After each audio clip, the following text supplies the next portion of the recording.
ወዘኪር የሚል ገብቷል መሰለኝ። እዛ ላይ እናወራ። ወዘኪር ሰላም ነው? ሰላም ነው። እንዴት ነህ? ደህና ናችሁ? አለን እግዚአብሔር ይመስገን። እንኳን ደህና መጣህ። ሰላም ነው አለን። አልሐምዱሊላህ አለን። ኦኬ፣ እያወራን የነበረው ቶፒካችን ላይ ሴቶች ከቤት መውጣት ይችላሉ? ከአንድ ቀን ጉዞ በላይ መጓዝ ይችላሉ? ከዛ በፊት ምንድነው መሰለ ስለ አጋንንት የምትናገሩት ስህተት ስላለው ላረማችሁን የፈለግኩት። በመጀመሪያ አጋንንት ማለት ሰይጣን ማለት እንዳልሆነ በእስልምና ትምህርት አጋንንት ማለት ሰይጣን ማለት አይደለም፣ ፍጡሮች ናቸው። ከዚህ በፊትም ተናግሬ ነበርና ጂንና ሰይጣን ልዩነት አላቸው። እሺ አንዴ ኦኬ፣ አንተ አጋንንቶች ወንድሞች ናቸው? ሙስሊም ጅን ከሆነ ወንድሜ ነው። ሙስሊም ጅን አለ፣ ክርስቲያን ጅን አለ፣ የሰይጣን ተላላኪ ጅን ደግሞ አለ። ራስን ቻል ክርስቲያን ራስን ቻል ክርስቲያን አጋንንት የለም እንዴ? ወደኛም ያመጣል ጭራሽ ክርስቲያን ሙስሊም አጋንንት አለ ይለናል። ራስን ቻል ምንድን ነው መሰለ ራስን ቻል። በቤተሰብ መሀል እኛ ጣልቃ እንገባም። አጋንንት ወንድም አለኝ ብሏል አቡበከር እንትና ዋይደር። ክርስቲያን አጋንንት አላት በል እንዴ? በክርስቶስ የሚያምን አጋንንት እሱን ተውና ጂን መላኢካና ሰው ፍጡሮች ናቸው፣ የተለያዩ ፍጡሮች ናቸው። እኛ ፍጡር አይደለም ማይወጣን ጂን ራሱን የቻለ ፍጡር አይደለም ያለ ምን አገባን እኛ? ፍጡር አይደለም መቻል እኛስ ፍጡር አይደለም መቻል እኛ እኮ እነዚህ ከሰይጣን ጋር የሚያገናኛቸው ነገር ምናምን አላልንም። ስለ ሰይጣንም አላወራንም እኛ ስለ አጋንንት ነው ያወራነው። አለቀ እኮ። አጋንንት ማለት ምን ማለት ነው በእናንተ? በቃ ስለ አጋንንት ነው ያወራነው። አጋንንት ነው በቃ አለቀ። አጋንንትም ሆነ ዲያብሎስም ጅኒም ያንድ እንትን ነው፣ ያንድ ጎሳ ናቸው። ዲያብሎስ የጅን ዘር ነው፣ ግን እሱ አመፀኛ ስለሆነ ከጅኖች አመፀኛና ከሃዲ ኩራተኛ በፈጣሪ ፊት የካደ ስለሆነ ሰይጣን ተባለ እንጂ ሁሉም ጅን ሰይጣን አይደለማ። የሰው ሰይጣንም አለ እኮ የሰው ሰይጣንም አለ። አንተ ቆይ ወዘኪር ና እንደው ላክፋባ አንተ ሰው ብቻ ለመሆንህ ማስረጃ ምንድን ነው? አጋንንት ላለመሆንህ። ምክንያቱም እንደ እስልምና አባትህ የሚባለውን ብሎ ወሲብ ካልጀመረ አጋንንት ይጋራዋል አይደለ? ይኸውልህ ቆይ ወደ ሌላ ትሄድና ራሴ አጋንንት ላለመሆንህ መጀመሪያ ሰውና ጅን አጋንንት ላለመሆንህ ሰው ነው፣ ጅን ነው፣ የተለያዩ ፍጡሮች ናቸው። ምክንያቱም አባትህ ፕሊስ ቆይ ልንገርህ ፕሊስ ቆይ አዳምጠኝ እኮ አዳምጠኝ። ፕሩቭ አድርግልኝ ልጨርስልህ። ስለ ጅን ልንገርህ መጀመሪያ ስለ ጂን እኮ ትነግረኛለህ። ቆይ ትነግረኛለህ። አባትህ እናትህን ወሲብ ከማድረጉ በፊት አንዱን ሳልጨርስ ለምን ሌላ ጥያቄ ታመጣለህ? ጅን የተፈጠረው ከእሳት ነው። ራስህ ጅን ላለመሆንህ ምንድን ነው ማስረጃህ? ራስህ ጅን ከእሳት ነው የተፈጠረው። ሰው ደግሞ ከጭቃ ነው የተፈጠረው። መላኢካ ደግሞ ከብርሃን ነው የተፈጠሩት። አፈጣጠር መጀመሪያ ዩነት ማወቅ ያስፈልጋል። አፈጣጠራቸውን ማወቅ። እኔ ስለ አፈጣጠር አልጠየኩም። ሰፊ እውቀት አለው፣ ጠባብ አይደለም። ውዘኪር ሶሪ ኦፌንሲቭ እንዳልሆንብህ ባለቤትህ ካለች እና ሚስትህ ልጆች ካሉ አቆማለሁ። ነገር ግን እየሰማኸኝ ከሆነ በደንብ አስተውል። አንተ ባለቤትህን ወሲብ እሱን ጥያቄ ተውና ጂን ማለት ምን ማለት እንደሆነ መጀመሪያ እንነጋገር። ይኸውልህ ችግር የለብኝም። ተስማማው። አንተ ባልከው ተስማምቻለሁ። አዎ ተስማምቻለሁ። ጂን ማለት ከእሳት ነበልባል የተፈጠሩ ፍጡሮች ናቸው። ተስማምቻለሁ። ጥቅሱን ልንገርህ 15ኛው ሱራ ቁጥር 27 ላይ ያለልህ። አትንገረኝ፣ አውቀዋለሁ። ጥያቄም አይደለም ከምን ተፈጠሩ ብዬ አልጠየቅኩም። ተስማምተናል። ታዲያ ጂን ሁሉ ሰይጣን አድርገህ እያየህ እኮ ነው። ጂን ሁሉ ሰይጣን እያልከኝ አላልኩም። ተረጋጋ። አሁን ያመኑ ጅኖች ፈጣሪ ያመኑ ጅኖች ደግሞ ፕሊስ አንድ አዳምጣ። ቆይ አዳምጣ። ኦኬ ያመኑት ናቸው አላመኑት ናቸው ልጆች የሚጋሩት? ልጅ የሚጋራ ጅን የለም። ጅን ራሱን የቻለ ፍጡር ነው፣ ሌላ ፍጡር ነው እያልኩ እኮ ነው። ጅን ከእሳት ነበልባል የተፈጠሩ ናቸው በኢስላም ትምህርት። መላኢካ ከብርሃን የተፈጠረ ነው። ሰው ልጅ ከጭቃ የተፈጠረ ነው። እነዚህ ፈጣሪ እንዲገዙ የተፈጠሩ ናቸው። መጋራት የሚችሉ የሉም። ፈጣሪን እንዲገዙ የተፈጠሩ ናቸው።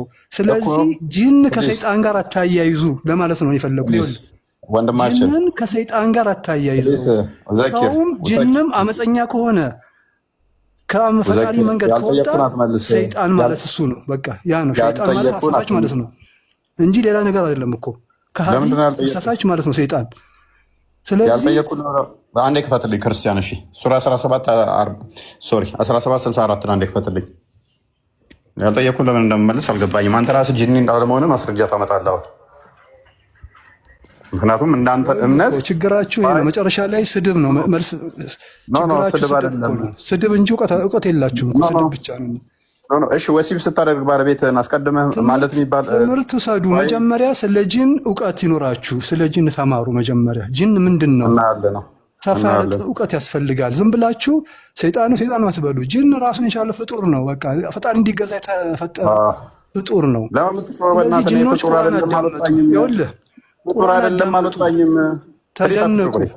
ተደነቁና አመኑ። ቁርአንን ሲያዳምጡ አመኑ። በፈጣሪ መገዛት እንዳለባቸው አውቀው ፈጣሪ ይህን እንደዚህ ቆልቆልፍ ይችላል። ለማማ ተረጋጋው። ክርስቲያን ክፈትልኛ እንዴ መክፈት አትችሉም እንደ ኔትወርክ እየያዘኝ ነው። ቆይ ስለዛ ለማዳመጥ ችሎታ ይኖረው። ዘኪር ተረጋጋ። ምክንያቱም ምን ብለህ ታምናለህ? ወሲብ ሳደርግ ብልቴ ላይ ተጠምጥሞ አብሮኝ ወሲብ ያደርጋል፣ የሚወለደው ልጅም ደግሞ ግማሽ ጅን ግማሽ ሰው ይሆናል ብለህ ታምናለህ። ስለዚህ ምን ለመሮጠው ወጣ እንዴ? ቃል ወጣ። እስኪ ቃል ወይ ቢኒ ካላችሁ መክፈት ትችላላችሁ። ምንድን ነው ኔትወርክ? ዘኪር ና ተመለስ፣ ና ተመለስ። እነዚህ ጥሩ አይደለም። እኔ ጋር ፍጡር ናቸው ይለኛል። እኔ ፍጡር አይደሉም ብዬ የሞገት አለ እንዴ? ጅኒና መላእክት ጅኒ የተፈጠረው እንደዚህ ነው፣ መልአክ የተፈጠረው እንደዚህ። እኛ ከምን ተፈጠረ? ሁ ኬርስ ምን አገባን እኛ? ጅኒኛ ፍጡር አይደለም ብለንም አልሞገትንም። የማይገናኝ ምላሽ ሰጥተህ በመጮህ መልስ የሚሆን አይደለም። እኔ ግን ውዘኪርና አንተ ፕሩፍ ካደረክልኝ እስቲ እናያለን አጋንንት እንዳልተጋራህ። ምክንያቱም አባትህ ወሲብ ሲያደርግ እናትህን የሚባለውን ብሎ ካልጀመረ ግማሽ ጎን ጅኒ ነህ፣ ግማሽ ጎን ሰው ነህ። አጋንንት ስለሚጋራ ማለት ነው። ልክ እንደ ሱሌማን ማለት ነው። ሱሌማን ኢንሻላ እያልክ ጀምር ተብሎ ባለማለቱ ግማሽ ሰው ነው የወለደው ነው የሚለው።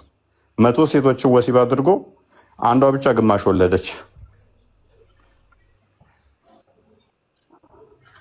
መሪ ይለያያሉ እንደ ቦስ አፈጣጠራቸው ሲል ነበረ። ሰው አፈጣጠራችን አንድ አይነት ነው።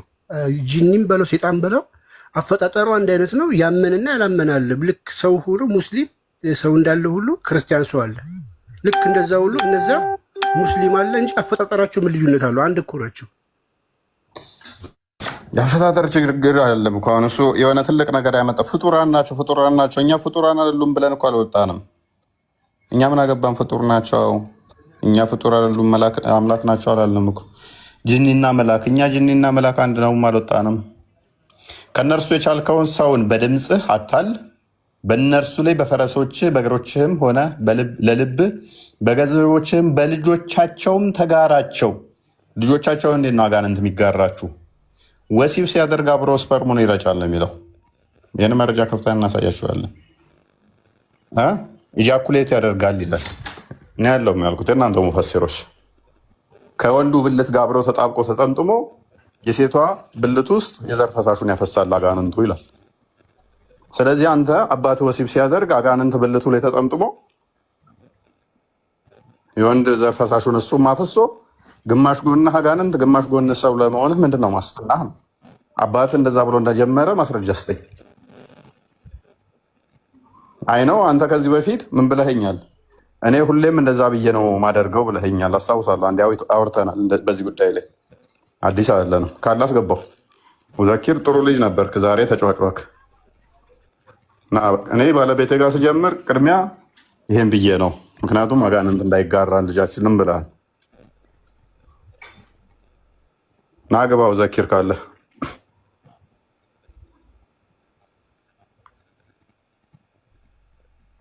ባይዘዌ ግን ፎይ ይሄ እኮ የኛ ችግር አይደለም። አሁን እሱ መጥቶ ለማለት የሞከረው ነገር አጋንንት፣ ጂኒ፣ ሴጣን ይለያያል ምናምን፣ ይሄን ትምህርት ይዞ የመጣው መሐመድ ነው። በነቢያት አስተምህሮት ውስጥ ያለ አይደለም። እኛ ለአጋንንት መስጊድ ሲደረግ እኛ የምናየው አጋንንትም ሴጣንም ምንም አንድ ነው። ነቢያት ያላስተማሩትን ትምህርት አዲስ ትምህርት ይዞ የመጣው መሐመድ ነው። አማኝ ሰይጣን አለ ወይ አማኝ ጋኔል አለ፣ የማያምን ጋኔል አለ ብሎ ይሄ በጠቅላላ በእኛ አስተምህሮት ውስጥ ወይ በእኛ እሳቤ ውስጥ ለሴጣን መገዛት ነው። አንተ መሐመድ ያስተማረን ይዘህ መጥተህ ያምናል አያምንም ማለት ትችላለህ። እኛ እኮ የገረመን እሱን እኮ ነው እኮ ነቢያት ያላስተማሩትን ትምህርት መሐመድ በራሱ ይዞ መጥቶ የሚያምን ሴጣን አለ፣ የማያምን ሴጣን አለ፣ ለዛውም ደግሞ መስጊድ ይሰራላቸዋል ካለ ይሄ በእኛ አስተምሮ ስናየው ለአጋንንት ማምለክ ነው፣ ወይም ደግሞ አጋንንትን ስልጣን መስጠት ነው። አምላክም ደግሞ ከአጋንንት ከሴጣን ምንድነው አምልኮ ይቀበላል ብሎ እንደማሰብ ነው። የእኛ ችግር አይደለም። መተህ ልታስረዳን ብትሞክርም እኛ እኮ እየተቃወምን ያለ ነው እንጂ እየደገፍን አይደለም። ነቢያት አላስተማሩትም ጭራሽ። የለም ሴጣን ያምናል፣ ሴጣን ይሰግዳል፣ አማኝ ሴጣን አለ የሚለው ነገር እንግዳ ምንድነው የሚባል ወፍ ዘራሽ የሆነ ትምህርት ነው። ስለዚህ አዲስ ነገር ይዞ አልመጣም ውዘኪር። እሱን ነው እኮ እያልን የነበረው። መስጊዱን እያየን እኮ ስንገረም የነበረው ሙስሊሞች ለጋኔል መስጊድ ይገነባሉ ስንል የነበረ ያን ነው። እናንተማ ስለምታምኑ እኮ ነው፣ አማኝ ያለ ስለምትሉ እሱን ነው የምንቃወመው። እና እሱን ነገር በደንብ ብታስቡበት አሪፍ ነው። ሙስሊሞች ነቢያት አስተምሮታል ወይ? የነቢያት አስተምሮ ያልሆነ ነገር ከየት መጥቶ ነው መሐመድ ያመጣው? የሚያምኑ አጋንንት አሉ፣ ሴጣን ያምናል ብሎ ለሴጣን የተላከ ነብይም የለም ከመሐመድ ውጭ፣ ወይ ለአጋንንት የተላከ መሐመድ ብቻ ነው። ስለዚህ መሐመድ ፍሬውን እያያችሁ እያልን ነው እንጂ ሌላ አይደለም። ወንድሞች ልብ አድርጋችሁ ስሙ። ሰይድ ገብቷል መሰለኝ፣ ብሩክ ሰይድ እሱ ጋር ምን ብሎ ነበረ? በነገራችን ላይ በእስልምና ይሄ በጣም የታወቀ ትምህርት ነው። ጂኒዎች ሙስሊም ሴቶችን ወሲብ እንደሚያደርጉ ኡስታዞችን በጣም ደጋግመው ተናግረዋል። ብልታቸውን የሚያቃጥላቸው ከሆነ ሌሊት ጂኒዎች አጋንንቶች መተው ወሲብ እያደረጓቸው ነው ብለው ፈትዋ ሰጥተዋል። ሉክ የሴቶች ብልት ሌሊት የሚቃጠል ከሆነ ወሲብ እያደረጋቸው ነው አጋንንት ብለው ነው የሚያምኑት። ይሄ ደግሞ በማስረጃ የተደገፈ ነው። አሁን ይሄ ተፍሲር አጠበሪ ሱራ 56 ላይ የፈሰረው ምን ይላል? ሙስሊሞች በገነት ሄደው ጂኒ ወይም ደግሞ አጋንንት ያነካቸውን ሴቶች ስለሚያገኙ ይናገራል። እነዛ ጂኒ ወይም ደግሞ አጋንንት የነካቸው ምን ማለት ነው ከተባለ ሉክ ምን ይላል? ኢፍ ኤ ማን ሃዝ ኢንተርኮርስ ዊዛውት ኢንቮኪንግ ጋድስ ኔም፣ አንድ ወንድ የአላህን ስም ሳይጠራ ወሲብ ከጀመረ ይላል ኤ ጂን ዊል ራፕ ሂምሰልፍ አራውንድ ሂዝ ፒነስ ኤንድ ሃቭ ኢንተርኮርስ ዊዝ ሂም፣ ብልቱ ላይ ይጠመጠምና ከእርሱ ጋር አብሮ ሚስቱን ወሲብ ያደርጋታል። ሉክ አብሮ ብልቱ ላይ ተጠምጥሞ ሚስቱን ወሲብ ያደርጋታል። አጋንንቱ ማለት ነው። አጋንንቶች ደግሞ እንደ እስልምና በሶስት ይከፈላሉ። በደረታቸው የሚሳቡ የሚበሩ፣ አንድ ቦታ ላይ የሚቆሙ ይባላል። እባብ ነው ተጠምጥሞ አብሮ ከብልት ጋር ወሲብ የሚያደርጋት ሚስትህን። በአየር ላይ የሚበሩት ናቸው። የትኞቹ ናቸው? ይሄ ያላመነው ጂኒ ነው፣ ያመነው ጂኒ ነው ሚስትህን ወሲብ የሚያደርጋት አብሮ። ኦኬ ሉክ አሁን እዚህ ጋር ምን አሳየኋችሁ? ብልቱ ላይ ተጠምጥሞ ሚስቱን ወሲብ ያደርጋታል። ምን ወሲብ ማድረግ ብቻ ነው? የዘር ፈሳሹንም ደግሞ ያወጣል። ተፍሲር አልባጋዊ ሱራ 1764ን በልጆቻቸውም ተጋራቸው የሚለውን ሲፈስር ምን ይላል? ሉክ ኢት ዋዝ ናሬትድ ፍሮም ጃፈር ቢን ሙሐመድ ዛት ሳታን ሲትስ ኦን ዘ ማንስ ፒነስ፣ ሰይጣን በወንዶች ብልት ላይ ይሆናል አለ። ኤንድ ኢፍ ሂ ዳዝ ኖት ሴይ ኢን ዘ ኔም ኦፍ ጋድ፣ ቢስሚላህ ካላለ መቼ? በኢንተርኮርስ ጊዜ ሂ ሃዝ ኢንተርኮርስ ዊዝ ሂዝ ዋይፍ ኤንድ ኢጃኩሌት ኢንቱ ሄር ቫጂና አስ ኤ ማን ዳዝ፣ ልክ እሱም ሚስቱን ወሲብ ያደርጋትና ወንዱ የዘር ፈሳሹን እንደሚያስወጣው ጂኒውም ደግሞ አጋንንቱም ያስወጣል። አሁን ሙስሊሞች ለምሳሌ የምታዳምጡ ሙስሊሞች የአጋንንት ልጆች ላለመሆናችሁ ማስረጃችሁ ምንድን ነው?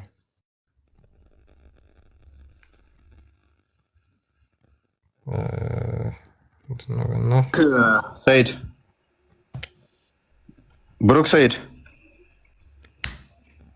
የሰይድ ልጅ ምንድን ነው ሲያጋንንት ልጅ ሲባል ምን ዘለሽ የገባሽው? ምን ፈልገሽ ነው? ጽዮን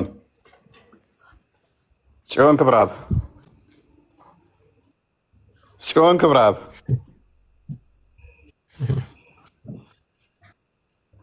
የአጋንንት ልጆች ላለመሆናችሁ ሙስሊሞች ምንድን ነው ማስረጃችሁ? ዘኪር አይ ነው ለምን እንደሮጥክ ይሄ ነገር ለምን እንዳስደነገጠህና እንደሮጥክ ከዚህ በፊት ልጅ የአጋንንት ላለመሆኑ ምንድን ነው ማስረጃ ብዬ እኔ ቢስሚላሂ ብዬ ነው የምጀምረው ብለኸኛል። መቼ እንደተረገዘ ላታቅ ትችላለህ። ሜይ ቢ የተሳስተህ ሳትል የጀመርክ ቀን ተረግዞስ ቢሆን ብዬህ በፍጹም እኔ መቼም ዘንግቼ አላቅም ተሳስቼም አላቅም ብለኸኝ ነበረ። አባትስ እንደዛ ብሎ ለመጀመሩ ምንድን ነው ዋስትና አንተ የአጋንንት ልጅ ላለመሆንህ? ምክንያቱም አጋንንቱ ከአባት ብልት ጋር ተጠምጥሞ የዘር ፈሳሹን በሴቷ ማህፀን ውስጥ ማፍሰስ ይችላል።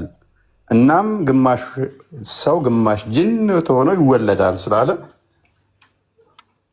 እንዴት እንመንህ? ሙስሊሞች እንዴት እንደመናችሁ? ባይዘ ይሄ በጣም ከባድ ትምህርት ነው ለክርስቲያኖች። እኛ ስለለመድ ነው እዚህ ወገን፣ እኛ ስለለመድ ነው አይደለም ለክርስቲያኖች። ለአንድ ሙስሊም ሄድ ብላችሁ ይሄንን ብትነግሩት ሊመታችሁ ይችላል። ይሄን ብታነቡለት ምንም ሳትሉ ይሄንን ብታነቡለት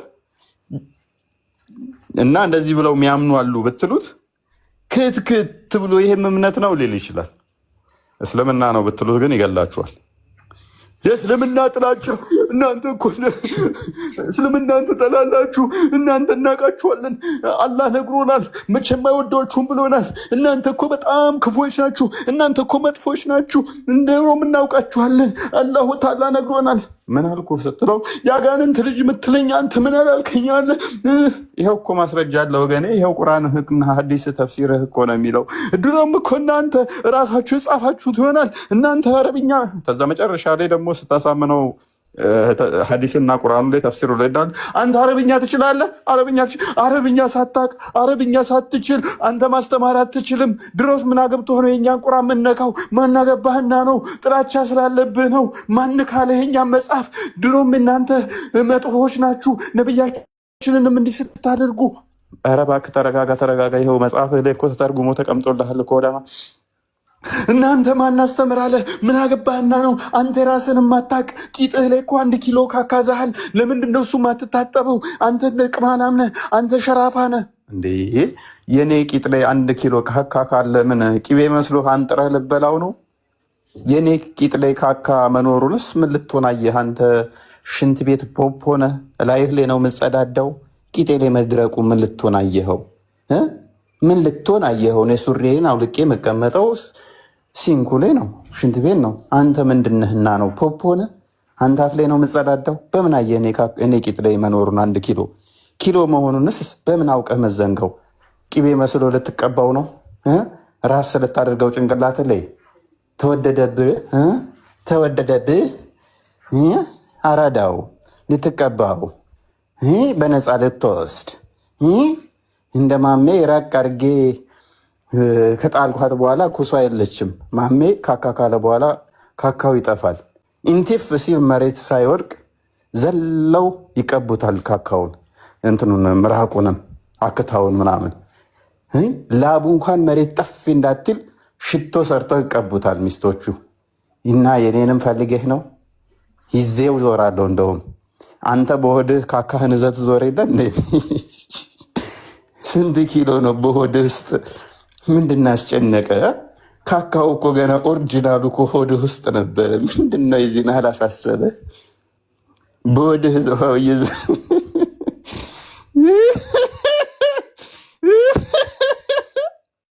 በሆድህ እየዞርክ ሰው ቂጥ ላይ ካካለ ብለህ ለምን ትጨነቃለህ? ምንድን ነው የምትለን? ምንድን ነው ሸራፋ የምትለን? ነብይ ተሰፍሯል እኮ። መልስ እኮ ይሄ አይደለም። እና በጣም በቃ እስልምና እኮ እናንተ ባኖሩ ይመቻችሁ ወቸ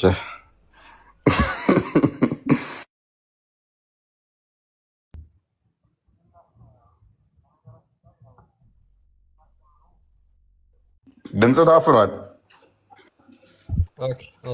ይሰማል አሁንስ?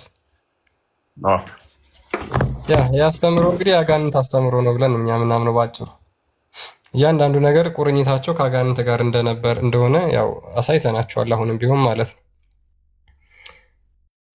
አጋንንት ሙስሊም ሴቶችን ወሲብ ያደርጋል ከማለት በላይ ምን አይነት አጋንንታዊ አስተምሮ አለ? ምን አይነት አጋንንታዊ አስተምሮ ነው ያለው? ይሄ እኮ ችግር የለውም። ምን ወሲብ ያደርጋት ነው ወንድሜ ነው ምን አለ ወሲብ ያደርጋት? ሙስሊሞች የመጨረሻ ሲቀበሉት እንደዛ ነው። ራሳቸውን በአጋንንት ስርዓት ውስጥ ገብተው ይሄንን የሚቀበሉት ማለት ነው። ምን ችግር አለ? ወንድሜ አይደለ እንዴ እሱ? ይሄ የእስልምና አስተምሮ ነው፣ የእስልምና ዶግማ ነው። አጋንንት በጣም የተከበረ ፍጡር ከመሆኑ የተነሳ አንድ የቁርአን ምዕራፍ ተሰጥቶታል። በጣም የተከበረ ፍጡር ነው። አጋንንቶች በጣም የተከበሩ ናቸው። መሐመድን እንኳን ራት ጋብዘውታል እኮ። እፎይ ቢሆን እና አይጋብዘውም ነበር። ሶሪ በጣም እንግዲህ እኒያው ቃልና ቢኒ የምትሉት ካለ መቀጠል ትችላላችሁ። ለበለዛ ሰዓትም ሄዷል።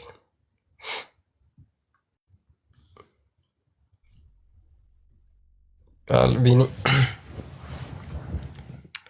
እኒያው ወደ ርዕሱ ስንመለስ ክርስቲያን ያው በቃ ሴቶች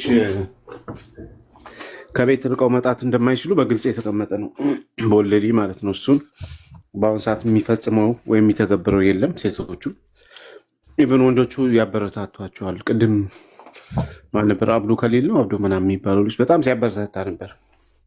እና ይሄን የሚያደርጉት ወንዶቹ በዚህ ጊዜ ቢዝነሳቸው ስለሆኑ ሴቶቹ የገቢ ምንጭ ስለሆኑ ያበረታቷቸው ይገባል። በእርግጥ ከዚህ ውጭ አማራጭ የላቸውም። እና የአላህና የመልእክተኛ ወይም የመሐመድ ንግግርና ትዕዛዝ በዚህ ዘመን ውድቅ ነው፣ ዋጋ ቢስ ነው። ማንም ሴት አትሰማም። ማንም ሴት የምሰማው የለም። ሼኪውን ብትለው ኡስታዙን ብትለው ሚስቱን አረብ ሀገር ያላከ የለም። ስለዚህ ይሄ ክፍል አይሰራም ማለት ነው። ፍሬ አልባ ነው። ሲጀመር ትክክልም አይደለም። የመሐመድ ንግግርም የአላህም ትክክል አይደለም። ካለው ከዓለም ነባራዊ ሁኔታ ጋር የሚያስኬድም አይደለም። ጭቆና ካልሆነ በስተቀር ሴቶችን የሚያስኬድ አይደለም። ለዛ ነው ሙስሊም ሴቶች የማያከብሩት፣ ኢቭን ኡስታዞቹ የማያከብሩት። አብዛኛው ኡስታዝ ራሱ ሚስቱ ውጭ ነው ያሉት፣ አረብ ሀገር ያላከ የለም።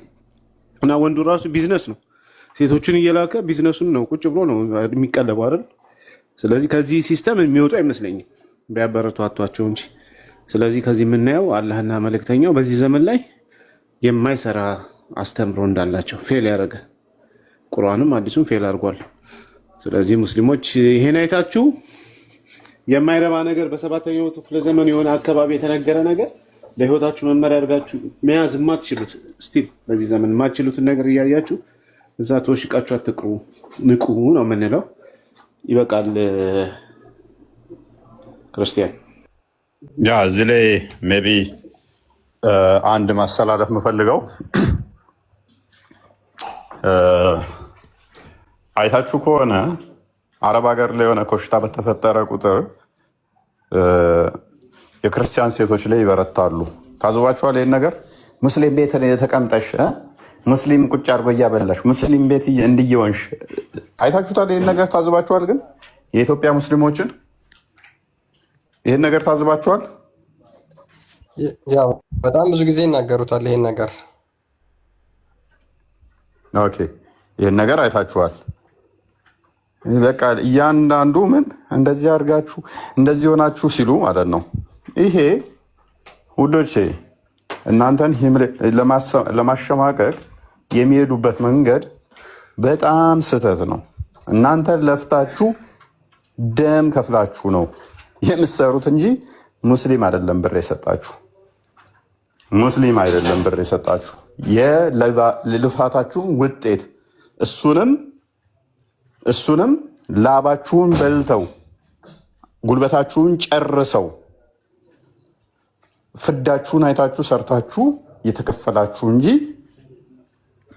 ነፃ ሳሰሩ እንደለማኝ የጣሉላችሁ የሰጧችሁ አይደለም።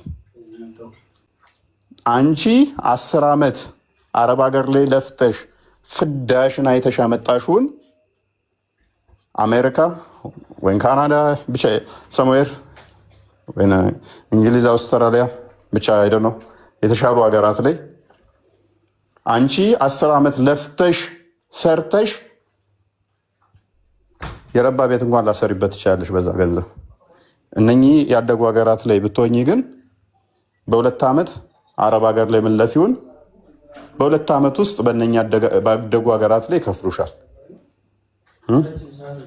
ጉልበትሽም በዝብዘው በልተው ፍዳስ በልተውሽ አፈር ድሜ ካስጋጡሽ በኋላ ለሚከፍሉሽ አይ ሙስሊም እየሰጠሽ ገንዘብ ሚልሽ ካለ ከሱ በላይ ደደብ የለም፣ ከሱ በላይ መሀይም የለም። አረቦች ያደጉት ህንጻቸው ያደገው ያማረው የሸበረቀው የደሃውን የምስኪኑን የአፍሪካውን ጉልበት በዝብዘው በልተው አፈር ድሜ ያስበልተዋችሁ ነው። እንኳን የነሱ ዕዳ ሊኖርባችሁ የእናንተ ዕዳ ከፍለው ማይጨርሱት አለባቸው። ታውቃላችሁ፣ ከአፍሪካ ዝቅተኛ ተከፋዮች ኢትዮጵያኖች ናቸው፣ የኢትዮጵያ ሰራተኞች ናቸው። አፍሪካ ውስጥ ደካማ ተከፋይ አረብ ሀገር ውስጥ ናችሁ፣ ዝቅተኛ ተከፋይ ናችሁ። ሰራተኞች ከኢትዮጵያ ዝቅተኛ ተከፋይ ናችሁ፣ ከአፍሪካ ውስጥ ራሱ ዝቅተኛ። በስራ ደግሞ አፈር ድሜ የምበሉ ናችሁ ኢትዮጵያኖች።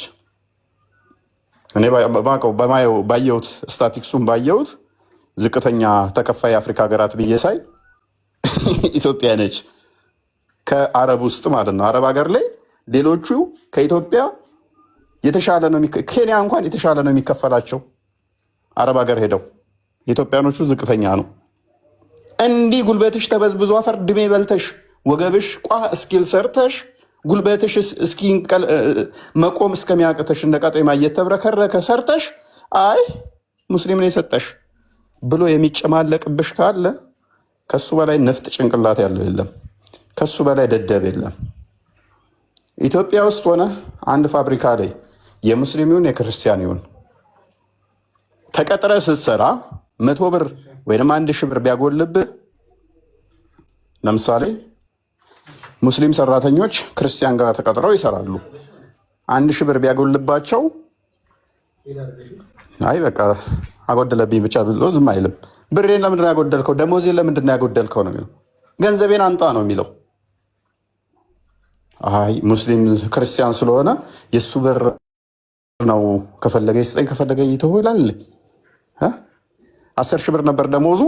1,000 ብር ብሰጠው፣ ለምሳሌ እኔ ክርስቲያን ነኝ፣ ሙስሊም ብቀጥር ወሩ ማለቂያ ላይ ከ10,000 ብር ውስጥ 1,000 ብር ሰጥቼ 9,000 ብር ብከለክለው 1,000 ብር ሰጥቶኛል፣ ክርስቲያን ነው በቃ ክርስቲያን ሰጠኝ። አንድ ክርስቲያን የሆነ ሰው 1,000 ብር ሰጠኝ ነው የሚለው ወይንስ ብሬን 9,000 ብር አስቀረብኝ ብሬን ቀማኝ ነው የሚለው?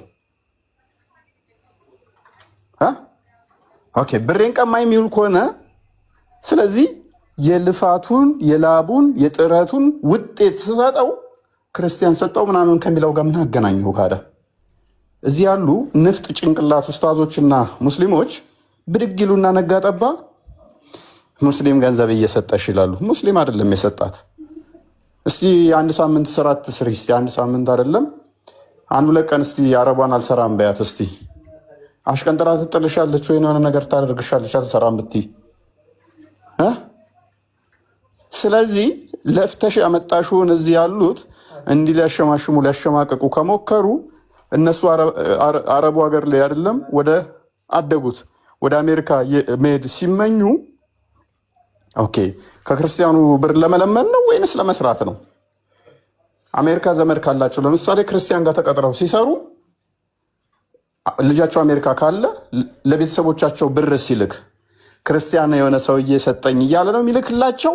ሰርቼ በላቤ ለፍቼ ያገኘሁት ገንዘብ ነው ብሎ የሚልከው። ወይንስ ክርስቲያኖች እየረዱኝ ነው ብሎ የሚልከው? ሰርቶ ያገኘው ከሆነ የላቡ ውጤት ነው እንጂ አማኝም አሰራው አማኝ ያልሆነም አሰራው፣ ሙስሊም አሰራው፣ ክርስቲያን አሰራው እከሌ ሰጠው አይባልም። ጉልበቱ ነው ልፋቱን ነው ያገኘው። ስለዚህ ይህንን እንደዛ ልትይዙት ይገባል። አረቦቹ አትሊስት ከነኞቹ የተሻለ ንቃተ ህሊና ስላላቸው እኛ ሙስሊም ስለሆነ ሰጠናቸው አይሉም። ሰርተሽ ስለሆነ ሰጠውሽ ነው ደሞዝሽን ነው የምትለው። ሙስሊም ሰጠሽ ገንዘብ ምናምን አይደለም የሚሉት። ሁለተኛ ደረጃ እዚህ ያሉት የኢትዮጵያ ሙስሊሞቹ ደደብ መሀይም ስለሆኑ ነው። ባለኝ መረጃ ስቲል ደግሞ ከሙስሊሞቹ ይልቅ ተቀባይነትና ተወዳጅነት ያላቸው በአረቡ ምድር ሰራተኞች ክርስቲያኖች ናቸው። ባለኝ መረጃ ናልኩት። አብሶሉትሊ ሹር ነኝ ማለት አይደለም። መዝዴ ባለኝ መረጃ ግን ለማጣራት ቼክ ለማድረግ እንደሞከርኩት ሙስሊሞቹ አረብ ሀገር ያሉት ሰራተኛ የሚፈልጉት ከሙስሊሞቹ ይልቅ እንደውም ክርስቲያኖችን እንደሆነ ነው። አንዳንድ ለምሳሌ ከውሸት አንጻር የሙስሊም ሴቶቹ ያሻሉ። ከስንፍና አንጻር የሙስሊም ሴቶች ሰነፍ ናቸው። ከንጽህና አንጻር፣ ከአሰራር አንጻር የክርስቲያኖቹ ሴቶች ተወዳጅ እንደሆኑ ያሉ መረጃዎች እነኛ ናቸው የሚያመላክቱት። 100% እርግጠኛ ነኝ እያልኩ አይደለም። እዚህ ላይ ሂላፍ ይኖረዋል። ግን ባለኝ ላይ የትኛው ነው አፐራ እንዳለው የተሻለ ነው የሚለውን ባጣራሁት ላይ እነኚህን የሚጠቁሙ ናቸው። የሚፈልጉትም እዛ ያሉ አሰሪዎች የክርስቲያኖች እንደሆነ ነው። ስለዚህ ፕሮድ እንድንሆንባችሁ እንድንኮራባችሁ ያደርገናል ማለት ነው እዛ ያላችሁ። ምክንያቱም ልጆቻቸው ወደፊት ኦኬ እናቴ የምትፈልገው ከሙስሊም ሰራተኛ ይልቅ የኢትዮጵያ ክርስቲያኖችን ነው። የኢትዮጵያ ክርስቲያኖች ምንድነው አንድ ቀን ሲመጡ ሲያዩ ኦኬ ክርስትናው እንዲህ ስለሆነ ነው ብለው እንዲሳቡብን ያደርጋል። አሁን ላይ ደግሞ በአረቡ ምድርም ክርስትናው እያንሰራራ ነው፣ ሪቫይቭ እያደረገ ነው። እስልምናው እየወደቀ ነው። አረቡ ምድር ላይ ውስጡን ተበልቶ እንዱ ለሳምብል ብቻ ነው ያሉት። የጊዜ ጉዳይ ነው። ስርዓቱ ዟቸው ነው ያሉት።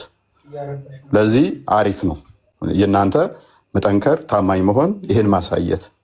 ሌላኛው አረብ ሀገር ያለ ሁሉም ዘሆል ሙስሊም ነው ያለው ማን ነው? ሙስሊም ነው ያለው ማን ነው? ዱባይ ላይ ያሉት እንዳለ ዘሆል ሙስሊም ናቸው ያለው ማን ነው? ብዙ ክርስቲያኖች እኮ አሉ እዛ ሰራተኛ የሚፈልጉ። ዱባይ ሲባል ከሙስሊም እየተቀበልሽ ገንዘብ የሚል ሜንታሊቲን ከየት ነው የመጣው? በጉልበት የሰለሙ ነበሩ። አሁን ወደ ክርስትናው እየመጡም ያሉ አሉ።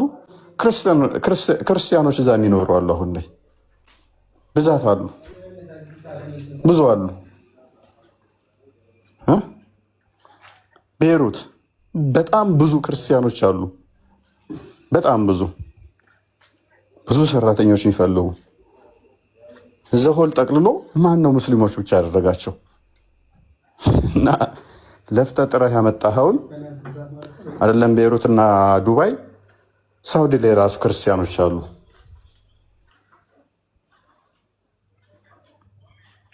እና ይሄ ነገሮች እንትን እንዳትሉት ነው። ብዙ ጊዜ ስለሚገርሙኝም እንደ እንትን አድርገውም ስለሚቆጥሩት ነው። እና እንደዛ ነው። ሜይ ቢ ምንድን ነው እሱ ገብቷችኋል? ያወራሁት እስኪ አንዴ ጥያቄ መምህር ሰናይ አላወሩም? ሰላም እንዴት ነሽ? ሶሪ አውርተውኛል፣ ልከውልኛል።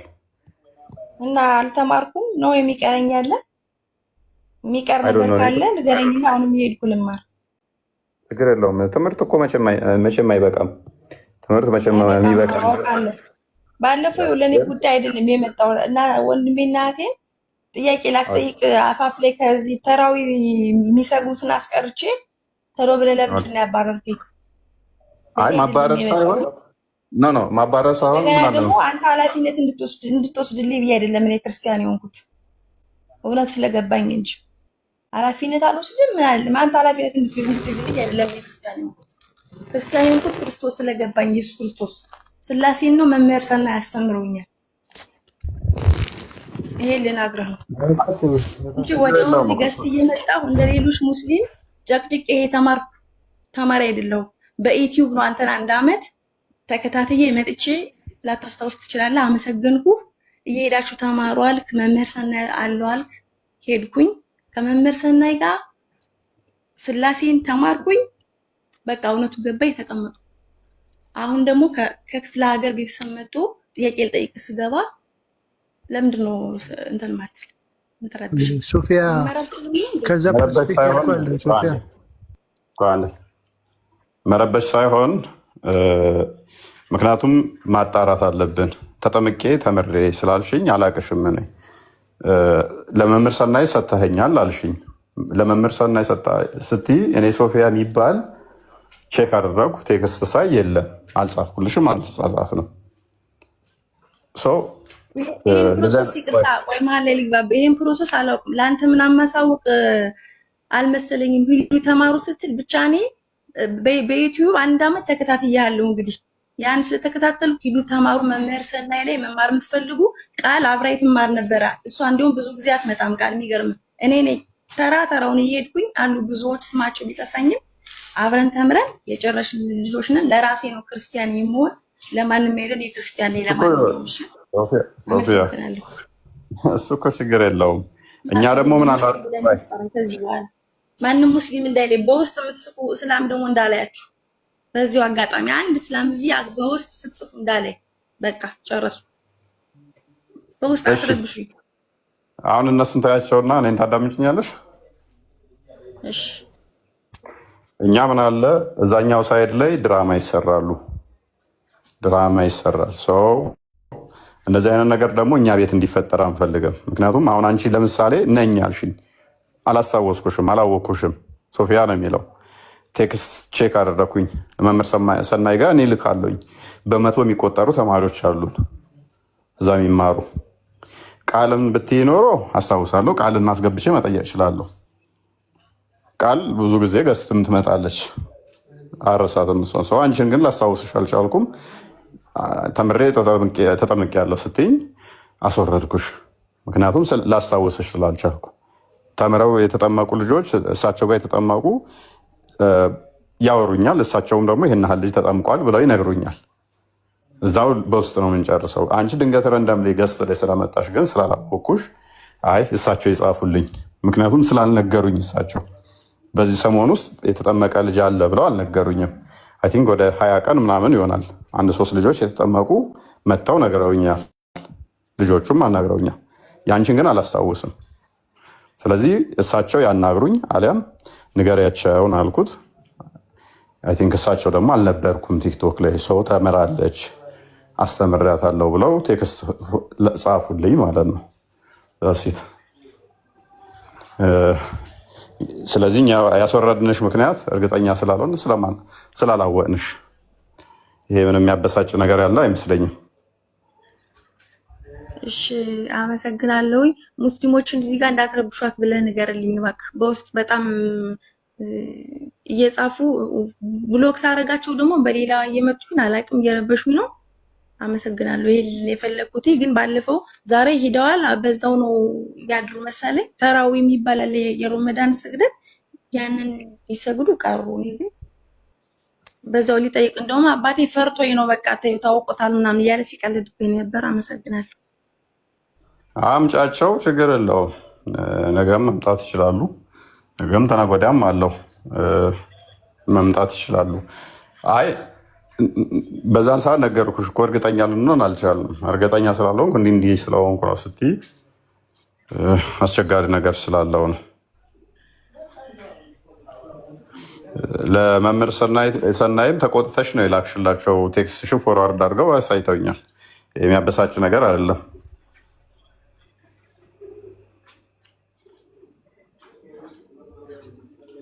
አይ ቲክቶክ ላይ በጣም ብዙ አስቸጋሪ ነገሮች ስላሉ እነሱ ነገሮች መጥራት ስላለባቸው ነው ነታችን እና ብዙ የሚያናድድ አትናደጂ፣ የሚያናድድ ነገር አይደለም። ያን ያህል ያ ነገር እኛ ቤት እንዲፈጠር ስላልፈለግን ነው። በዛ ነው እግዚአብሔር ስመጣ መጀመሪያ ላይ እኮ ረስተው ነው እንጂ እግዚአብሔር ፍቅር ነው የሚለው አካውንት የኔ ነበር። አመስግኜ ነው አሁን የገባው። እሱን አናስታውስም። እኔ አላስታውስም። በቀን ብዙ ሰው ይመጣል። በቀን በጣም ብዙ ሰው እንቀበላለን። ከተለያየ ቦታም ይመጣል። እንኳን ቆየት ያለ ይቅርና እኔ በቀን ውስጥ ብጠይቅኝ ማን መጥቶ ነበር፣ ማን ሄዶ ነበረ፣ በጣም ሬድ ነው ማስታወሳቸው። ሰው አስቸጋሪ ነው እንደዛ። አለምን አላስታውሳችሁንም ይከብዳል። ሜይ ቢ በጣም የተደጋገመ ካልሆነ አሁን ቃልም ብትይኝ ቃል ተደጋግማኛ ጋር ስለገባች አስታውሳታለሁ። ግን ይሄ በውስጥ በትምህርት ያለቁ ልጆች ግን ብዙም አላስታውስም። ብዙዎች አሉ አሁን ተጠመቅም ምናምን ብለው ሲደውሉልኝ ምንድን ማንሽ ገና ብዬ ገና እንትን ብዬ ማላስታውሳቸው በጣም ብዙ አሉ። በቃ እንደዚህ ጊዜ እንደዚህ ቦታ እንደዚህ አንዳንዶቹም በቃ አልመጣልኝም ወይን አልፈዋለሁ። በቃ እሺ እንኳን ረዳችሁ ብዬ አልፋለሁ። አላስታወስከንም ብሎ ተፈጠረ አስቸጋሪ ይሆናል። ተመሳሳይ ስም ያላቸው አሉ። ለምሳሌ ኤክስ የሚባል ስም ተመሳሳይ 4-5 ሊጠመቁ ይችላሉ። ይረሳል ማለት ነው። ላይቭ ላይ ያሉትን ብቻ ላይቭ ላይ ያሉት ትንሽ ስለሆኑ ነው እነሱ የምናስታውሳቸው። ትንሽ ናቸው፣ ተደጋግመው ይገባሉ። ገስ ላይ ስንገባ እናያቸዋለን። ከዛ አንጻር እነሱን እናስታውሳለን። ከዛ አንጻር ለማንኛውም እንኳን እግዚአብሔር ረዳሽ አንቺ። እሺ አመሰግናለሁ። ደስ ብሎኛል። እኔ ክርስቲያን ነኝ። እዚሁ ክርስቲያን ቤት ያላችሁ ደግሞ በዚህ አጋጣሚ ክርስቲያን ሆነው ደግሞ ብዙ የማያውቁ አሉ። እነሱ ደግሞ እንዲያውቁ የሰሙ ማለት ነው። ይህን ማስተላለፍ የምፈልገው እንዴት ነበረ ጥምቀት ምናምን ፕሮግራሙ? አይ እኔ እንደ ሌሎች ቀርጬ ምናምን አላስተላለፍኩም። እዚህ እኔ ሀገር ውስጥ ስላለሁኝ ለዛም ነው ደግሞ ቶሎ ለመጠመቅም እየተመቸኝ ሀገር ውስጥ ስላለሁኝ ነፍስ አባት አለኝ። ነፍስ አባቴ በወር 2 ጊዜ ያስተምረኝ፣ እንማራለን።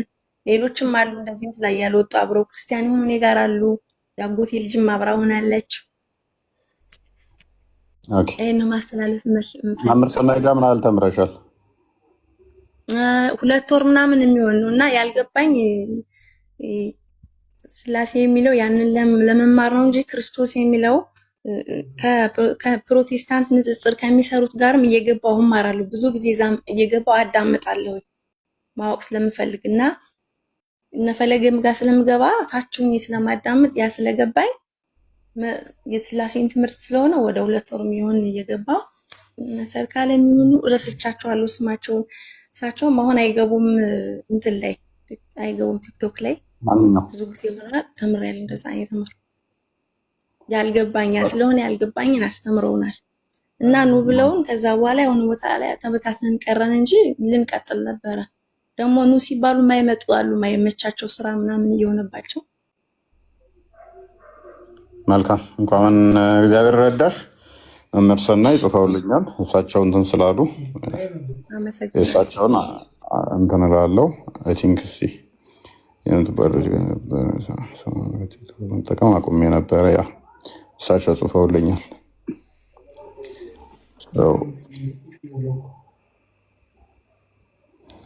መልካም እና የምትሏት ካለ እንኳን ደህና መጣሽ፣ እንኳን እግዚአብሔር ረዳሽ።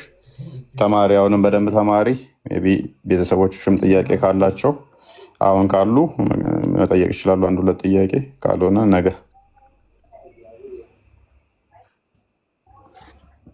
ያ እንግዲህ እህታችን ያው አይ ቲንክ በጣም ለረጅም ጊዜ ነው ስትከታተይ እንደነበር የነገርሽን። ኦልሞስት 1 ዓመት ከተከታተልሽው ብዙ ተከታትለሽዋል ማለት ነው። የክርስትናውን ትምህርት ተምረሽ በደንብ ተረተሽው ደግሞ በመሆኑ የተጠመቅሽው በጣም ነው ደስ የሚለው። በነገራችን ላይ ሰዎች ወደ ክርስትና ሲመጡ መጀመሪያ አውቃለሁ የተምረሃለሁ ነው የሚባለው እና አይ ገና አላወቅኩም ከተባለ ይማራል። ሳይማር ብቻ ዝም ብሎ የሚደረግ ነገር ስለሌለ ማለት ነው እና እንኳንም እግዚአብሔር ረዳሽ። እንግዲህ ወደሚደነቅ ብርሃን ነው የመጣሽው። ያው ክርስትና ደግሞ ከቃል ባሻገር ሕይወት ነው። እንግዲህ ዕለት ዕለት መጽሐፍ ቅዱስ በማንበብ ሌሎች ትምህርቶችን በማወቅና በመረዳት ሌሎች እህቶችሽን ወንድሞችሽን ወደዚህ አንቺ ወደ ቀመሹ ብርሃን እንድታመጫቸው እግዚአብሔር ይርዳሽ። በርቺ እህታችን። እንግዲህ እግዚአብሔር ከአንቺ ጋር ይሁን። እግዚአብሔር ያጽናሽ። አሜን አሜን። እሺ ወደ ክርስትና በደንብ እንድትመጪና እስልምና እንድትታይ ያደረጉሽ ነጥቦችን 1-3 ማንሳት ትችላለሽ? ከእስልምና እንድወጪ ወደ ክርስትናው ደግሞ እንድትሳቢ መደብ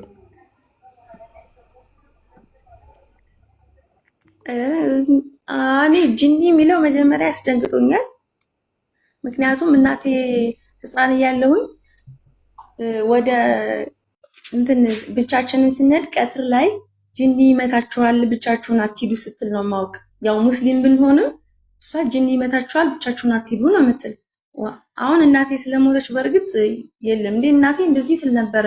እዚህ ጋር ደግሞ የእስላሙ ቁርአን፣ በነገራችን ላይ እኔ ቁርአኑን ተመስገን በደንብ አላውቀው። እውነቱን ስመሰክር እንኳንም አልቀራሁት ነው ያልኩኝ። እዚህ ጋር የምናገረው ነገር በደንብ አላውቀው፣ የማውቀው ቢኖርም ማለት ነው። እና እንዴ እሷ እንደዚህ የእናቴ እንደዚህ ነው የምትለኝ። እዚህ ጋር ደግሞ ጂኒ እንደ እህት እንደ ወንድም ነው ምናምን ስትሰብኩ ስሰማ ቀፈፈኝ። አንድ ሁለተኛ የአይንሻ ጉዳይም ትንሽ ከበደኝ። በቃ በጠቅላላ እዚህ ዓለማዊ ላይ የሚፈጸመው ነገር ዓለማዊ ላይ የሚፈጸመው ይሄ ስጋ እንትናችን የሚፈጸመው ነገር ኢስላሙ መጽሐፍ ላይ ነው። በቃ ልጭ ብሎ ተጽፎ ያለው በቃ ልጭ መጥፎ ነገሩ ማለት ነው። ያ ታየኝ እንጂ ከቃል ቤት ራሱ ጧት የሆነ ሰሞን ይከፍት ነበር። ከሱም እየገባው አዳምጫለሁ። ስለ ጂኒ ሲያስተምር ወይ ከባድ ነው። አለ ሌላም ብዙ እየረሳሁት ነው እንጂ የሚቀፋል። አላውቀው ነው ያልኩኝ። ባውቀው ያ ስጋዊ ነገር ያልሽው ሜቢ ስለ ገነት ጋር በተያያዘ ብዙ ጊዜ ሙስሊሞች ሌላው እንትን የሚላቸው ነገር ሜቢ ከመንግስተ ሰማያት ከገነት ጋር በተያያዘ የነበረውን ነገርስ ይሄ ደግሞ አላህ 9 ሰዓት ይወርዳል የሚለው ደግሞ ቃቃ ጨዋታ ነው የሚሆንብኝ። አምላክነት እንዴት አይነት ነገር ነው? 9 ሰዓት ይወርዳል ሌት ይወርዳል እያላችሁ ስታስተምሩ እሱንም ታችሁኝ። እንደው እኔ ገዝታ አልጠይቅም ታችሁኝ መስማት የምፈልግ ፈራለሁ። ዛሬ በድፍረት ተናገር እና ሶፊ ይወርዳል እሷ አሳቀኝ። እንደገና እህትና የአክስት ልጅ እናንተን ይጋባል የሚለው ደግሞ በጣም ከበደኝ። ዋ ይሄ ነገር ሃይማኖት ነው ምንድን ነው? በቃ ያ ነው። እና ብዙ ጊዜ ዩቲዩብ ላይ ገብቼ ነው በቃ ስለ ሃይማኖት እንተና ማን ነው እሱ የክርስቲያኖች የሚያስተምረው አንድ ሰሞን በጣም ሱስ ሆኖብኝ እሱን ነው የምሰማው። የክርስቲያን የሚሰብከው ልጅ አለ ስሙ ጠፋኝ፣ አክሊሉ የሚባለው ልጅ እሱን አዳምጧሉ። ፈለገ እንዲሁም በተመሳሳይ አዳምጧሉ። ዩቲዩብ ላይ ነው ሁላችሁንም የማውቃችሁ።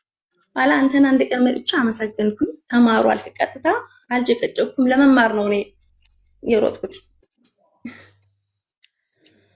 ያ ሶፊ እንግዲህ የገባው ክርስቲያኖች ቤት ስለብዬ ታችን ነው ማዳምጠው። እኔ እንደዛ ነው። ከዛ እኔ ፕሮሰሱ ለአንተ ማሳወቅ ምናምን ያለብኝ አልመሰለኝም። ለዛ ነው እንጂ ይሄን ባው እንትን ነበረ።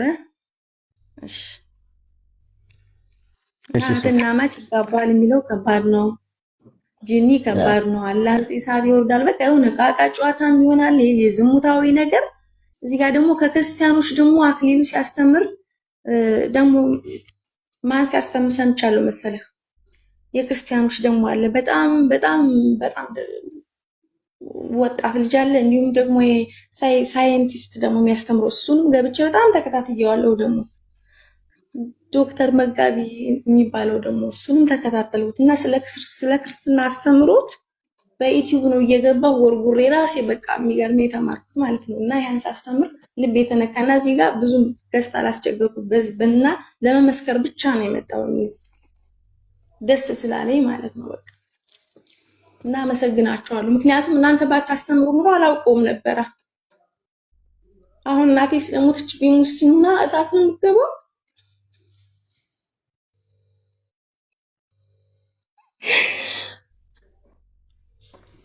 አይዞሽ ሶፊ እንግዲህ አይ ትጸልይላት ቆስቲ ያታልቅሽ። ያው ማልቅሷ ምንም ጥቅም ስለሌለው አታልቅሽና ብቻ ዋናው አንቺ እግዚአብሔር የልቦናሽን አይን እንኳን አበራልሽ። እሱ ከነሳ አባቶች ጋር ተነጋገሪ፣ ከሳቸው ጋር ተነጋገሪና የሚደረገውን ነገር ማድረግ ያለብሽ ነገር ካለ እንድታደርጊ ይነግሩሻል። አሁን እኛ እንደዚህ ነው አንልሽም። እዚህ ቦታ ላይ እኛ ስልጣኑ ስለሌለን ይሄኔ ማለት ነው። ግን ለአንቺ ግን ዋናው የልቦናሽን አይን ስላበራልሽ ለአንቺ በጣም ጥሩ ነው። በአንቺ ደግሞ የተነሳ ብዙዎች ሊድኑ ይችላሉ ነገ ከነገ ወዲያና ይሄ መልካም ነገር ነው። እግዚአብሔርን አመስግኝ። አንቺ ወደ ብርሃን መተሻል።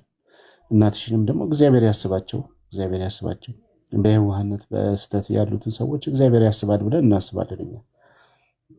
እና ብዙ አትጨነቂ፣ ጸሎት አድርጊ፣ ለእናትሽ ጸሎት አድርጊ። እግዚአብሔር መሐሪ ነው። የሚምርበት መንገድ አይታወቅም። እግዚአብሔር ሰፊ ነው ምሕረቱና በምን እንደሚምራችሁ ስለማናቅ አንቺ ለእናትሽ ጸሎት አድርጊ። እግዚአብሔር ምሕረቱ ቸርነቱ ሰፊ ስለሆነ በዚህ ብቻ ነው የሚያድነው ብለን እኛም አንልም። በጣም ሰፊ ነው። በብዙ ነገር ያድናል። በአፈሩ ያድናል፣ በጸበሉ ያድናል። እንግዲህ ስጋዊ እንኳን ስጋዊ በሽታ ማለት ነው። በዕጣኑ በቅዳሴው በብዙ ነገር ነው ድህነት የምናገኘው እኛ። ስለዚህ የዘላለም ሕይወት ደግሞ ሲሆን እግዚአብሔር በጣም ቸር ስለሆነ በብዙ ነገር ሊያድን ይችላል። ምሕረቱ እስከ 1000 ትውልድ ነው ስለሚል እንደው ከትውልድ ውስጥም አስቀድሞ ከነበሩት መልካም ስራ የሰሩ ካሉ በዛም እግዚአብሔር ሊጎበኝ ስለሚችል ብዙ ተስፋ አትቁረጪና ስለ እናትሽ አልቅሺ፣ ስለ እናትሽ ጸልይ፣ እግዚአብሔርን በጸሎት ለምኙ፣ ከአባቶችሽ ጋር ተነጋገሪ። እሱ ጥሩ ነው። ከዛ ውጭ አሁን የተናገረችው ነገር ልክ ካፌ ላይ እንደነጠቀችኝ ያህል ነው እና በውስጥ ብዙዎች የተመለሱን ሳናግራቸው ከእስልምና ከሚወጡበት ዋነኛው አንዱ መንገድ የአክስት ልጅና የአጎት ልጅ የሚለው ነገር ብዙዎቹን ነግረውኛል። ምክንያቱም በተለይ ደግሞ ወደ ገጠሩ አካባቢ አብረው ነው የሚያድጉት ምናምን በጣም ቅርብ ናቸው እና አብረው ካደግከው ልጅ ጋር ጋብቻ መፈጸም በጣም የሚያስጠላቸው ነገር ይሄ ነው የሴቶቹ በተለይ እና ይሄ ነገር ከባድ ነው ለሴቶቹ። በተለይ ሴት መሆን ከባድ ነው በእስልምና ውስጥ። ሴት ሆኖ መፈጠርም ሴት ሆኖ መገኘትም ከባድ ነው። ሌላውም ቢቀር ይሄ የአክስት ልጅ የአጎት ልጅ ምናምን መጋባት የሚለው ቢቀር እንኳን ሌላውም ስርዓቱም ከባድ ነው ለሴት ልጅ ያለው። ስለዚህ እሱ ነገር በጣም ሁል ጊዜ እንደሚረብሻቸው ብዙ ሴቶች ነግረውኛል እና እሱ ነገር አለ። ከዛ ውጭ ደግሞ እንደተባለው እንግዲህ አጋንንት ሰይጣን እህቴ ነው ወንድሜ ነው ብሎ እንደማመን የከበደ ነገር የለም። ይህን ሀሳብ መቀበል ወደ ራስ አስገብቶ ተቀብሎ አጋንንት ወንድም አለኝ ብሎ ማመን ከባድ ነው። ባይዘው ግን ሙስሊሞች ከባድ ስለሆኑ ሰዎቹ እንዲያምኑ አድርጓቸዋል። ቅድም ሲናገር እንደነበረው ዘክር መጥቶ አጋንንት ወንድሜ ነው ለማለት አላፈርም፣ ሰይጣን ወንድሜ ነው ለማለት አላፈርም። ይሄ በጣም ምን ያህል የሰው ልጅ ጭንቅላቱ እንደሚበረዝ ያየንበት ነው። እንዴት ነው ሰው አጋንንት ሰይጣን ወንድሜ ነው ሊል የሚችለው? የማይታዩ እኮ እርኩሳን መናፍስት ናቸው እነሱ። እና እነዚህ አይነት ነገሮች ብዙዎችን ከእስልምና ያስወጧቸዋል። በእርግጥ አጠቃላይ የትምህርቱ እስልምና መንፈሳዊ ስላልሆነ ስጋዊ ብቻ ስለሆነ ከእስልምና ላይ የሚቀመጠው ስጋ የሚሸት ሰው ብቻ ወይም ደግሞ በደንብ ያላወቀ ነው እንጂ ልቦናውን አይን እንደ ሶፊ ያበራለት ሰው እዛ አይቀመጥም እውነት ለመናገር እና እነዚህ ነገሮች አሉ። ከባድ ነው። ብቻ አንቺ ጸልይ። በጸሎት የማይፈታ ነገር የለም። በጾም በጸሎት ሁሉ ነገር ይፈታል። አብዝተሽ ጸልይና አታልቅሽ። ማልቀሱ አይጠቅማቸውም፣ ለእናትሽ አይረዳቸውም። ጸልይ። ከአባቶችሽ ጋር ተነጋገሪና ከንስሐ አባትሽ ጋር ከእሳቸው ጋር መመካከር ጥሩ ነው።